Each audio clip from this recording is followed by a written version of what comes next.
Hero పుత్రికా వాత్సల్యంతో Congress పార్టీలో చేరారు. కూతురుకు టికెట్ ఇప్పించుకున్నారు. గెలిపించడానికి శాయశక్తిలో కృషి చేస్తున్నారు. పాపం కేసీఆర్ గారు కూతురు అక్రమంగా కేసులు పెట్టారు. లిక్కర్ స్కామ్లో తిహార్ జైల్లో ఉంది. మరి నా మీద ఎందుకు పెట్టలేదండి?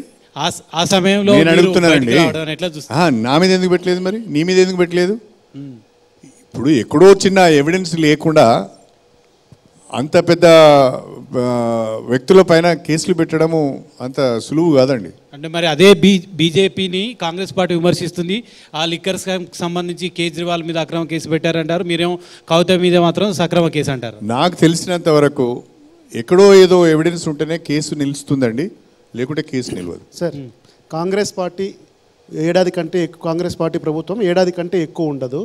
మళ్ళీ బీఆర్ఎస్ పార్టీ బరాబర్ అధికారంలోకి వస్తుంది. అప్పుడు మా దగ్గరకు వచ్చి కాళ్ళు పట్టుకున్నా కానీ ఈ వెళ్ళిపోయిన వాళ్ళన్నా ఎవరిని కూడా పార్టీలోకి చేర్చుకోమని చెప్పి బీఆర్ఎస్ నేతలు చెప్తున్నారు.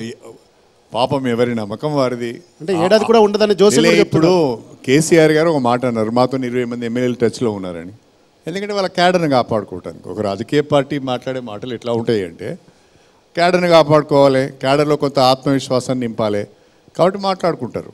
దాన్ని పెద్ద మనం అంత సీరియస్. జోసెఫ్ కూడా చెప్తున్నారు కదా ఏడాది కంటే ఎక్కువ ఉండదు ఈ ప్రభుత్వం అని. అది ఏం జరగదండి, బ్రహ్మాండంగా ఫుల్ టర్మ్ ఉంటుంది, ఇబ్బంది ఏం లేదు. ప్రజలు ఆశీర్వదిస్తే మళ్ళీ వస్తారు. శ్రీహర్ గారు, ఏదో ఒక ఆధారం ఉంటేనే కవిత పైన కేసు నమోదు చేసి ఉంటారు. అదే కాంగ్రెస్ పార్టీ దేశమంతా తిరుగుతూ రాహుల్ గాంధీ కేంద్ర ప్రభుత్వము దర్యాప్తు సంస్థలను దుర్వినియోగం చేస్తుంది, ప్రత్యర్థి పార్టీలను దెబ్బతీసేందుకు ప్రయత్నాలు చేస్తున్నారు, అక్రమంగా జైలులో తీసుకెళ్లి పెడుతున్నారు.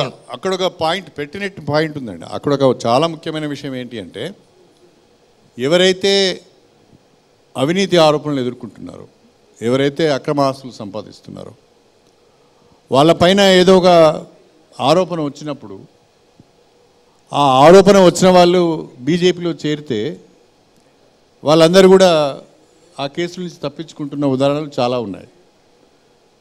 ఎవరైతే బీజేపీ ఫోల్డ్లోకి పోతలేరో, ఆ ఆరోపణలను ఎదుర్కొంటున్నారో వాళ్ళపైన కేసులు అవుతున్నాయి. కాబట్టి కొంత రాహుల్ గాంధీ గారు అనే దాంట్లో వాస్తవం ఏంటి అంటే, ఆరోపణలు ఎదుర్కొన్న వాళ్ళు బీజేపీలోకి వెళ్ళగానే పునీతులు ఎట్లా అవుతున్నారు, వాళ్ళ తప్పులని ఎట్లా, వాళ్ళ మీద ఉన్న కేసులని ఎట్లా పోతున్నాయి అనేది వారు అడుగుతున్న ప్రశ్న. అది కరెక్ట్ సార్. ప్రభుత్వం కూలిపోతుందని బీఆర్ఎస్ నేతలు అంటున్నారంటే వాళ్ళు ప్రభుత్వాన్ని కోల్పోయారు కాబట్టి అంటున్నారు అనుకోవచ్చు. కానీ బీజేపీ నేతలు కూడా అంటున్నారు పార్లమెంట్ ఎన్నికల తర్వాత రాష్ట్రంలో పెను మార్పులు వస్తాయి, వచ్చేది డబుల్ ఇంజన్ సర్కారే ప్రభుత్వాన్ని. అంటే మీ కాంగ్రెస్ పార్టీలోనే ఒక ఏక్నాథ్ షిండే ఉన్నాడు అని కూడా చెప్తా ఉన్నారు. ఏం జరగదండి, బీజేపీతో అయ్యేది ఏమి లేదు. వాళ్ళు ప్రభుత్వాన్ని కూలగొట్టేది వాళ్ళతోనే. 80 ఎమ్మెల్యేలు ఎట్లా కూలగొడతారండి ప్రభుత్వం? ప్రచార సభల్లో లక్ష్మణ్ కిషన్ రెడ్డి చేస్తున్న వ్యాఖ్యలు కూడా ఇవన్నీ మైండ్ గేమ్ అండి. ఎన్నికల సమయంలో ప్రతి రాజకీయ పార్టీ ప్రజలను కన్ఫ్యూజ్ చేయడానికి, ప్రజలను అయోమయంలో పెట్టడానికి వేసే ఎత్తుగడలు. కాంగ్రెస్ పార్టీ బీఆర్ఎస్ ఎమ్మెల్యేలను తీసుకోగలుగుతుంది, కానీ బీజేపీకి ఉన్న 8 మందిలో ఒక్కళ్ళని కూడా టచ్ చేయలేదు. టచ్ చేస్తే కూలిపోవడానికి సిద్ధంగా ఉంటేనే టచ్ చేయమని చెప్తున్నారు. మీరు మీతో పాటు చాలా పెద్ద పెద్ద మాటలు మాట్లాడుతుంటారు, వాటి గురించి ఎందుకు మాట్లాడారు? పెద్ద పార్టీ కదా సార్. కడియం శ్రీహరి గారికి తెలంగాణలో చిన్న పార్టీ. కడియం శ్రీహరి గారికి ఫ్యూడల్ మెంటాలిటీ అంటే నచ్చదు, దొరల భూస్వామ్య భావజాలం అంటే అసలు నచ్చదు. ఆయన ఆ పునాదుల మీదనే పెరిగారు ఆత్మగౌరవంతో. ఒక దొరతోనే తట్టుకోలేకుండా పార్టీ నుంచి బయటకు వచ్చిన కడియం శ్రీహరి ఇంతమంది దొరల మధ్యలో ఇమడగలుగుతారా? కాంగ్రెస్ పార్టీలో అందరికి స్పేస్ ఉంటుందండి, అది మాత్రం నేను అబ్జర్వ్ చేస్తాను. దళితులకు కూడా స్పేస్ ఉంటుందా? అందరికి స్పేస్ ఉంటుంది. కాంగ్రెస్ పార్టీలో అందరికీ స్పేస్ ఉంటుంది, అందరికీ స్వేచ్ఛ ఉంటుంది, అందరికీ అవకాశాలు కూడా వస్తుంటాయి. మేము చూస్తున్నాం కదా, వాళ్ళ పనితీరును బట్టి కొంతమందికి మొన్న అసెంబ్లీలో అవకాశాలు వచ్చాయి, ఇప్పుడు కూడా అవకాశాలు వచ్చాయి. సార్, మీరు తెలుగుదేశం పార్టీ మీద ఇంకా సాఫ్ట్ కార్నర్ ఉంది మీకు. ఇప్పుడు కాంగ్రెస్ పార్టీలో ఉంది, పాత తెలుగుదేశం నాయకులు అందరు ఇప్పుడు కాంగ్రెస్ పార్టీలో ఉన్నారని చెప్తున్నారు, ముఖ్యమంత్రితో సహా. అంటే మీరంతా అంటే పాత కాంగ్రెస్ వాళ్ళ కాకుండా కాంగ్రెస్ వాళ్ళకి అవకాశాలు ఒక్క మాటలో చెప్పాలి అంటే, ఎన్టీ రామారావు గారి ద్వారా రాజకీయాలకు వచ్చి నిలదొక్కున్న వాళ్ళే ఇవాళ ఉభయ రాష్ట్రాల్లో ఎక్కువ మంది ఉన్నారు. మరి ఆ పునాదులు ఎట్లా మర్చిపోతామండి? కానీ మోత్కుపల్లి నరసింహులు కూడా అప్పుడు వచ్చారు, ఆయన మీ మీద చాలా ఆరోపణలు కూడా చేస్తున్నారు. మోత్కుపల్లి నరసింహులు గారు ఎవరి మీద ఆరోపణ చేయలేదండి. మోత్కుపల్లి నరసింహులు గారు రాజశేఖర రెడ్డి మీద తీవ్ర స్థాయిలో విరుచుకుపడ్డాడు. మోత్కుపల్లి నరసింహులు గారు చంద్రబాబు నాయుడు పైన తీవ్ర స్థాయిలో విరుచుకుపడ్డాడు. మోత్కుపల్లి నరసింహులు కేసీఆర్ పైన తీవ్ర స్థాయిలో విరుచుకుపడ్డాడు. మోత్కుపల్లి నరసింహులు గారు రేవంత్ రెడ్డి గారి పైన తీవ్రస్థాయిలో వెచ్చుకోరు. మోత్కుపల్లి నరసింహులు ఎన్నడూ కూడా ఏ ఒక్క ముఖ్యమంత్రిని తిట్టని రోజులు ఉన్నాయా? మనం ఒక్కొక్కసారి మనం ఏం మాట్లాడుతున్నాం, ఎందుకు మాట్లాడుతున్నాం, ఎవరిని ఉద్దేశించి మాట్లాడుతున్నాం అనేది కూడా చూసుకోవాలి. ఇప్పుడు కొంతమందికి ఏ పరిస్థితి వచ్చిందంటే నేను ఈ పార్టీలోకి వస్తానంటే వద్దనే పరిస్థితి వచ్చింది. ఆ పరిస్థితి ఎట్లా వస్తుందండి అంత పెద్ద సీనియర్లకు? అంటే మన నోరు మంచిది కాక, మన వ్యవహారం మంచిది కాక, ఇష్టం ఉన్నట్టు ఎవరిని పడితే ఆ తిట్టుడు కూడా మామూలు తిట్టుడు కాదు కదా. తిట్టుడు కూడా వ్యక్తిగతమైన దూషణ.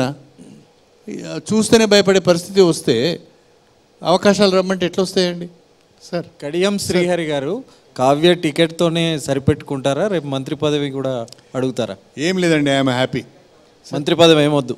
ఏమొద్దు. షరతులు ఏం పెట్టలేదా సార్ కాంగ్రెస్లో? మంత్రి పదవి వద్దండి, మళ్ళా పోటీ చేసేది కూడా లేదండి. సార్ కడియం శ్రీహరి గారిని కాంగ్రెస్లోకి తీసుకురావడం అంటే మీ సామాజిక వర్గానికి సంబంధించి, దళిత సామాజిక వర్గానికి సంబంధించి మిమ్మల్ని కాంగ్రెస్ పార్టీలోకి తీసుకొని రావడం అంటే ఆల్రెడీ కాంగ్రెస్ పార్టీలో పాతుకుపోయి ఉన్నతమైనటువంటి పదవుల్లో ఉన్నటువంటి దళిత నేతలకు చెక్ పెట్టడానికి కడియం శ్రీహరిని కాంగ్రెస్లోకి తీసుకొని వచ్చారు.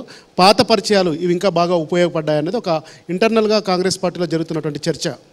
మీకు అర్థమై ఉంటుంది కూడా.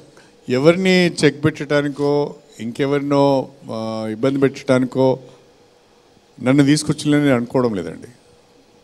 బహుశా వాళ్ళకున్న క్యాలిక్యులేషన్స్ వాళ్ళకు ఉన్నాయి. ప్రభుత్వాన్ని స్ట్రెంథన్ చేసుకోవడానికి కావచ్చు, లేకుంటే విజయ అవకాశం దృష్టిలో పెట్టుకొని కావచ్చు నన్ను ఆహ్వానించాలని నేను అనుకుంటున్నా తప్ప ఎవరికో చెక్ పెట్టడానికి మాత్రం కాదు. రేవంత్ రెడ్డి కొద్దిసేపటి క్రితం ఒక కామెంట్ చేశారు, నాతో సీఎం అయ్యారు తర్వాత కోమటిరెడ్డి వెంకటరెడ్డికి కూడా ఉంది అని చెప్తున్నారు, కానీ ఒక దళిత నేతకు ఉందని మాత్రం చెప్పడం లేదు.